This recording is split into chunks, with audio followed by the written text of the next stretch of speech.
ఆదేశాల మేరకు మేమందరం కూడా కమిషనర్ గారిని, నెల్లూరు మున్సిపల్ కమిషనర్ గారిని కలవడం జరిగింది. ముఖ్యంగా రెండు విషయాల మీద ఈరోజు కలిసాం. ఒకటి, ఏదైతే వచ్చే నెలలో బారా సాహిబ్ దర్గాలో రొట్టెల పండుగ జరుగుతుందో దానికి సంబంధించి ఏమేమి చర్యలు తీసుకోవాలా, వచ్చే భక్తులకి ఎక్కడ అసౌకర్యం కలగకుండా పూర్తిగా అన్ని విధాల బాగుండే విధంగా చేయాలనే ఉద్దేశంతో తెలుగుదేశం పార్టీ అధికారంలోకి వచ్చిన తర్వాత మొదటి రొట్టెల పండుగ కాబట్టి చాలా ప్రతిష్టాత్మకంగా తీసుకుని దాన్ని చేయాలనే ఉద్దేశంతో కొన్ని ఆ దర్గాకు సంబంధించిన విషయాలని కమిషనర్ గారితో కూడా మాట్లాడడం జరిగింది. ఇప్పటికే దానికి సంబంధించి టెండర్లన్నీ కూడా పిలుచున్నారు. ఎక్కడ నాణ్యత ప్రమాణాలకు ఎక్కడ కూడా రాజీపు లోపం లేకుండా అన్ని విధాలా కూడా క్వాలిటీగా ఉండేటట్టు ఒక అంగరంగ వైభవంగా దీన్ని జరపాలనే ఉద్దేశంతో వారికి సూచనలు సేదరెడ్డి గారు ఇచ్చిన మీదట మేమంతా కూడా కలిసి మాట్లాడడం జరిగింది. మరొక 2-3 రోజుల్లో దీనికి సంబంధించి పూర్తిగా టెండర్లన్నీ కూడా పూర్తయి పనులన్నీ కూడా మొదలై ఇన్ టైంలో ఎండ దాకా కాకుండా ఇన్ టైంలోనే వర్క్స్ అన్ని కంప్లీట్ చేసి భక్తులకి ఇబ్బంది లేకుండా చూడడమే ధ్యేయంగా అందరం కూడా కలిసి పనిచేస్తామని అటు అధికారులు, రాష్ట్ర మున్సిపల్ శాఖ మంత్రులు పొంగూరు నారాయణ గారి సహకారంతో, శాసనసభ్యులు సేదరెడ్డి గారు, అదేవిధంగా స్థానికంగా ఉన్న కార్పొరేటర్లు అందరి సహకారం తీసుకొని అన్నీ కూడా తొందరగా కంప్లీట్ చేస్తామని తెలియజేస్తూ, అదేవిధంగా నెల్లూరు రూరల్ నియోజకవర్గంలోని కొన్ని సమస్యల్ని కొన్ని దగ్గరలో ఇబ్బందికరంగా రోడ్లు తవ్వేయడం, డ్రైన్లు అన్నీ కూడా ఉన్నాయి. వర్షాకాలం రాబోతుంది, దానికి సంబంధించి ఎక్కడ ఇబ్బంది లేకుండా చేయాలని కొన్ని వారికి రిక్వెస్ట్ చేసాం.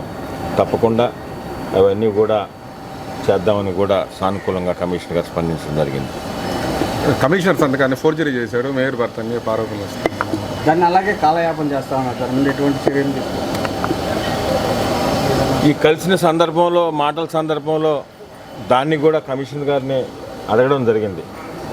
సార్, ఈ కార్పొరేషన్లోనే అత్యంత భారీ కుంభకోణం ఈ ఫోర్జరీ జరిగిన విధానం ఇంకెక్కడా జరగకూడదంటే దాని మీద చాలా సీరియస్గా యాక్షన్ ఉండాలని అటు మంత్రి గారు, శాసనసభ్యులు సేదరెడ్డి గారు ఇద్దరు కూడా ఇప్పటికే కమిషనర్ గారికి చెప్పున్నారు. అయితే పూర్తిగా మున్సిపల్ కమిషనర్ గారు దీని మీద చాలా సీరియస్గా తీసుకొని దానికి సంబంధించి ఎవరెవరు ఉన్నారో, అది అధికారులైనా అనధికారులైనా రాజకీయ నాయకులైనా ఎవరు దాన్ని వెనుకున్నా కూడా పూర్తిగా దానిపైన విచారణ జరిపి అతి త్వరలో కూడా చర్యలు తీసుకోబోతున్నామని కూడా చెప్పారు. అంతేకాకుండా దీని మీద పూర్తిగా విజిలెన్స్ కూడా 13/6వ తారీఖు రీజనల్ విజిలెన్స్ ఎన్ఫోర్స్మెంట్ గారికి కూడా పూర్తిగా దీనిపైన విచారణ జరపాలని, ఎవరెవరు దీంట్లో ప్రస్తుతానికి పాత్రదారులు ఉన్నారో అవన్నీ కూడా పేర్లతో సహా రాసి విజిలెన్స్కి రాస్తున్నారు. వీలున్న త్వరలో ఇవన్నీ కూడా కఠిన చర్యలు తీసుకుంటామని కూడా తెలుపుతున్నారు. ఎస్పీ గారితో మాట్లాడినారు, అందరితో మాట్లాడినారంట. అయితే నేను ఇంకో మాట కూడా చెప్పాను సార్కి ఇప్పుడు. సార్, ఏదో దీంట్లో 2 అధికారులు, ఎవరో 2 అనధికారులు ఉన్నారని మనం ఏదో అంతకి వదిలేయకూడదు సార్. దీన్ని ఈ సిస్టంలో, ఈ ఫోర్జరీ సైన్ సిస్టంలో ఎక్కడ నుంచి ఈ ఫైలు అప్లోడ్ అయింది అంటే ఏ లైసెన్స్ హోల్డర్ నుంచి ఈ ఫైల్ అప్లోడ్ అయ్యి మీ ఇంజనీరింగ్ విభాగానికి వచ్చింది, ఇంజనీరింగ్ విభాగం నుంచి ఏ విధంగా ఫోర్జరీ జరిగిందనే దాని మీద మీరు ఆల్రెడీ ఎంక్వైరీ చేశారు. అధికారుల మీద, అనధికారుల మీద దీని మీద రాస్తామని చెప్పారు. సంతోషం సార్. కానీ ఏ లైసెన్స్ హోల్డర్ దగ్గర నుంచి అప్లోడ్ అయింది, ఆ లైసెన్స్ హోల్డర్ దగ్గర నాకున్న ఇది ఇన్ఫర్మేషనే, ఇంకా పూర్తి వివరాలు రావాల్సి ఉంది. ఒక 4 కార్పొరేటర్లు,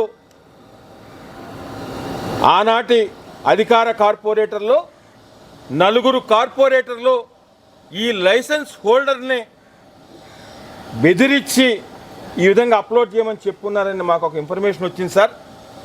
దీనిపైన కూడా లైసెన్స్ హోల్డర్ని పోలీస్ విచారణ చేసి వారి వెనక ఈ నలుగురు కార్పొరేటర్లు ఎవరున్నారో వారి మీద కూడా చర్యలు తీసుకునే విధంగా మీరు ఒక్కసారి పోలీసు వారికి సూచన చేయాలని చెప్పినప్పుడు తప్పకుండా ఎవరైతే లైసెన్స్ హోల్డర్ల ద్వారా ఈ ఫైల్స్ అప్లోడ్ అయినాయో వారిని విచారించి ఎవరెవరు దీని వెనుకున్నా ఎంత పెద్దవారైనా అది కార్పొరేటర్లైనా ఆనాటి అధికార పార్టీకి సంబంధించిన ముఖ్య నాయకులైనా ఎవరిని వదిలే ప్రశ్నే లేదు. లైసెన్స్ హోల్డర్ని పోలీస్ ఎంక్వైరీ చేయమని కూడా వారికి కూడా సూచన చేస్తా. ఆ పోలీస్ ఎంక్వైరీ తర్వాత దీని వెనక ఎవరున్నా కూడా అది కార్పొరేటర్లు ఉన్నా వైసీపీ ముఖ్య నాయకులున్నా అధికార పార్టీ నాయకులు ఆనాటి ఎవరున్నా కూడా వీటిలో రాజీ పడేలేదు. ఎందుకంటే ఒక ఐఏఎస్ ఆఫీసర్ ఒక అతి పెద్ద మున్సిపల్ కార్పొరేషన్ నెల్లూరు నగరం, ఈ నగర మున్సిపల్ కమిషనర్ సంతకాన్నే ఫోర్జరీ చేశారంటే ఇదేదో చిన్న చితక విషయం కాదు. చిన్న వారు చేసే సబ్జెక్టులు కాదు ఇవి. అతి పెద్ద నాయకులు, బడా నాయకులు, అధికార పార్టీ ఇన్ఛార్జీల కాడి నుంచి ఆనాటి సీనియర్ కార్పొరేటర్లకు ఉన్న వారందరూ కూడా దీని వెనక లేకుంటే అంత ధైర్యం ఉండే పరిస్థితి లేదు అని మేము అనుకుంటున్నాం.